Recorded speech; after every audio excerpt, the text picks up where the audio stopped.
Hi friends, எல்லாரும் எப்படி இருக்கீங்க? இந்த வீக்கெண்ட் வந்து நாங்கள் ஒரு ஆதென்டிக் சிரியன் ரெஸ்டாரண்ட் தான் வந்திருந்தோம். இந்த ரெஸ்டாரண்ட் நேம் பார்த்தீங்கன்னா செஃப் தாஹிர். இது வந்து ஷார்ஜால இருக்கக்கூடிய அல் மம்சாரில் இருக்குது. இந்த ரெஸ்டாரண்ட்டில் வெளியே உட்காந்து சாப்பிட்லாம். உள்ளே பார்த்தீங்கன்னா இந்த மாதிரி தான் இருந்துச்சு. இங்கே ஒர்க் பண்ணுறவங்க எல்லாருமே சிரியாவில் உள்ளவங்க தான். இந்த ரெஸ்டாரண்ட்டில் ஹாஸ்பிட்டாலிட்டிக்கு 10/10 கொடுக்கலாம். ஏன்னு பார்த்தீங்கன்னா அவ்வளோ சூப்பராக கவனிச்சாங்க. நாங்கள் வந்ததுமே எங்களுக்கு இதெல்லாம் தான் சர்வ் பண்ணியிருந்தாங்க. நாங்கள் இதெல்லாம் ஆர்டர் பண்ணோன்னு பார்க்கலாம். மஷ்ரூம் சூப் ஆர்டர் பண்ணியிருந்தோம். இங்கே மொத்தமே 2 சூப் இருக்குது. லெண்டில் சூப், இன்னொன்று மஷ்ரூம் சூப். ஸோ நாங்கள் வந்து மஷ்ரூம் சூப் பிக் பண்ணியிருந்தோம். ஸ்டார்டர்ஸுக்கு பார்த்தீங்கன்னா சீசர் சாலட், அது கூடவே வந்து ஹமோஸும் அரபிக் பிரெட்டும் ஆர்டர் பண்ணியிருந்தோம். இந்த ரெஸ்டாரண்ட்டில் வந்து மந்தி கிடையாது, கப்சா ரைஸ் கொடுக்குறாங்க.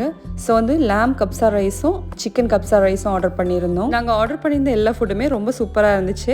இந்த ரெஸ்டாரண்ட்டில் ரொம்ப ஃபேமஸான ஹமோஸ் வித் பீஃப் தான் ஆர்டர் பண்ணியிருந்தோம். பாருங்க, இந்த மாதிரி தான் இருந்துச்சு. சாப்பிட்றதுக்கு ரொம்ப சூப்பராக இருந்துச்சு. உங்களுக்கும் இந்த ரெஸ்டாரண்ட் போய் சான்ஸ் கிடைச்சதுன்னா கண்டிப்பாக போய் ட்ரை பண்ணி பாருங்க. வீடியோ பிடிச்சா லைக் பண்ணி சப்போர்ட் பண்ணுங்க. Thank you so much. Have a nice day. Bye.